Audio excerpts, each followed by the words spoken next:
রাঙামাটি পার্বত্য জেলার রাজস্থলী উপজেলার বাঙ্গালহালিয়া ওমকারেশ্বর মঠ ও মিশন প্রাঙ্গণে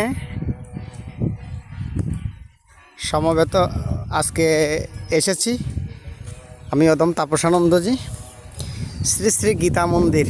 আমি এখন মন্দিরে প্রবেশ করব এবং যোগীশিখ মানে জ্যোতিশ্বর গীতা শিক্ষা সংঘের কেন্দ্রীয় অফিস।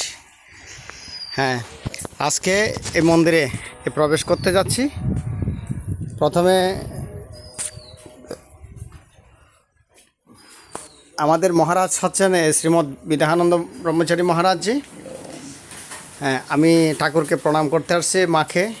এটা হচ্ছে কালীমা চতুর্ভুজ রূপী, আর বাবা ভোলানাথ রয়েছে, তাই প্রণাম করব। প্রণাম করার পরে গুরু মন্দিরে প্রবেশ করব। এখন প্রবেশ করছি গুরু মন্দিরে। পার্থসারথী মন্দিরে প্রবেশ। পার্থসারথী, হে পার্থসারথী বাজাও বাজাও পাঞ্চজন্য শঙ্খ।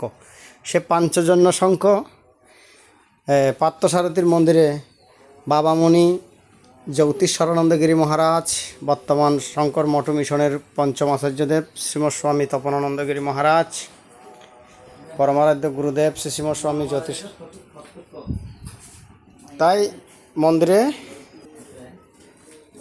তাই মন্দিরে এসেছি। হয়তো গুরুদেবের ইচ্ছা হয়েছে, তার জন্য আসতে পারছে। সকলে দর্শন করেন। ওম নমো ভগবতে বাসুদেবায়। শুধু তাই নয়, আজকে ভক্তবৃন্দরাও এসেছে।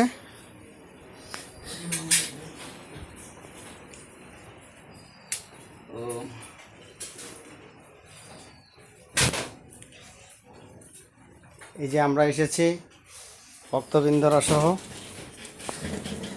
বাবা ভোলানাথকে নীলকণ্ঠ ফুল দিলে বাবা সন্তুষ্ট, তাই না? আজকে কিন্তু নীলকণ্ঠ ফুল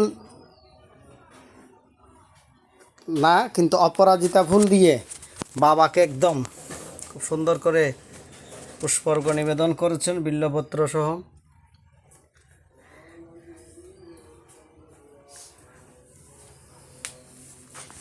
শুধু আমি না, সাথে আমরা অনেকজন এসেছি। আমার খাগড়াছড়ি থেকে দিদিভাই এসেছে। দিদি কিছু বলবেন? জয় গুরু, জয় গুরু। আমরা বাঙ্গালখালিয়া ওমকারেশ্বর মঠ মিশনে আসছি গুরুদেবের গুরু মন্দির দর্শনের জন্য, এবং সাথে তারা মাকে দর্শন করলাম। সাথে আমাদের সাথে যারা ছিলেন, আমরা আসলে গুরুর কৃপায় এত দূর পর্যন্ত এসে মঠ মন্দির পরিক্রমা করছি। খুব ভালো লাগছে। কখনো আসি নাই অবশ্য, এসে খুবই ভালো লাগতেছে। জয় গুরু, জয় গুরু, জয় গুরু। সাথে ছোট্ট বাবা, এই যে আমার একটা ছোট্ট বাবা আসছে। আমরা লাইভে। জয় গুরু বলো। তুমি কেমন আছো? আজকে এখানে আসার পরে তোমার মনটা কেমন লাগছে বলো? ঠাকুরকে প্রণাম করেছো? ঠাকুরের কাছ থেকে কি প্রার্থনা করেছো, কি চেয়েছিলে? যাতে ভালো থাকি, সকলে যেন, পৃথিবীর সকলে যেন ভালো থাকে, সবার জন্য শুভ কামনা রইল। আচ্ছা, ছোট্ট বাবুটাও খুব সুন্দরভাবে বলছে। মন্দিরে এসেছি, সাথে আজকে এই গীতা মন্দিরের বাইরে যাই। এবার একটু বাইরে থেকে দর্শন করাই। মহারাজ একটা বৃক্ষ দেখাচ্ছে, যেটার নাম হচ্ছে অর্জুন বৃক্ষ। এই অর্জুন বৃক্ষ, এই অর্জুন গোঠা,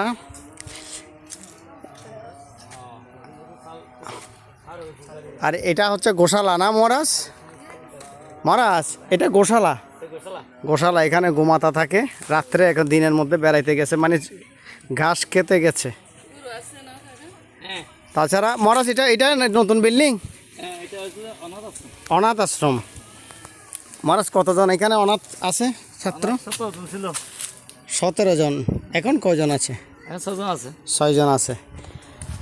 6 জনের জন্য সুন্দর একটা অনাথ নিবাস তৈরি করেছে। ধীরে ধীরে হবে, আরও সুন্দরভাবে হবে। মহারাজ চতুর্পাশে বাগান করেছে, অনেক সৌন্দর্য একটা জায়গা। আমরা এসে ভালো লাগছে আমার। এখানে গাঁদা ফুলের পুষ্প বাগান, একটু ভক্তদের দর্শন করাচ্ছি। গাঁদা ফুল ফুটেছে, বিশাল জায়গা। আমাদের মহারাজের কক্ষ,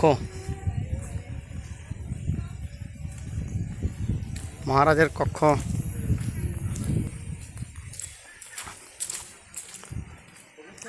আপনারা সকলে আসবেন।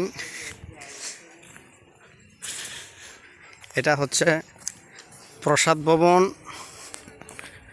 এবং সাধুনিবাস। প্রসাদ ভবন, সাধুনিবাস। এই আশ্রমটা প্রতিষ্ঠা হয়েছিল ওমকারেশ্বর মঠ ও মিশন প্রতিষ্ঠা হয়েছিল 2020 সালে। যৌথ কামার বাঙ্গালখালী, রাজস্থলী, রাঙামাটি, পার্বত্য জেলা। তাই খুব সুন্দর জায়গা। আপনারা আসবেন, গুরু কৃপা হোক সবার উপর। পাশে রাস্তা সংলগ্ন। সকলে ভালো থাকবেন। জয় গীতা, জয় গুরু। সবার উপর বাবা মনের কৃপা, গুরুর কৃপা বর্ষিত হোক, এই প্রার্থনা। ওম নমো ভগবতে বাসুদেবায়। জয় গুরুদেব। সবাইকে শুভ প্রণাম।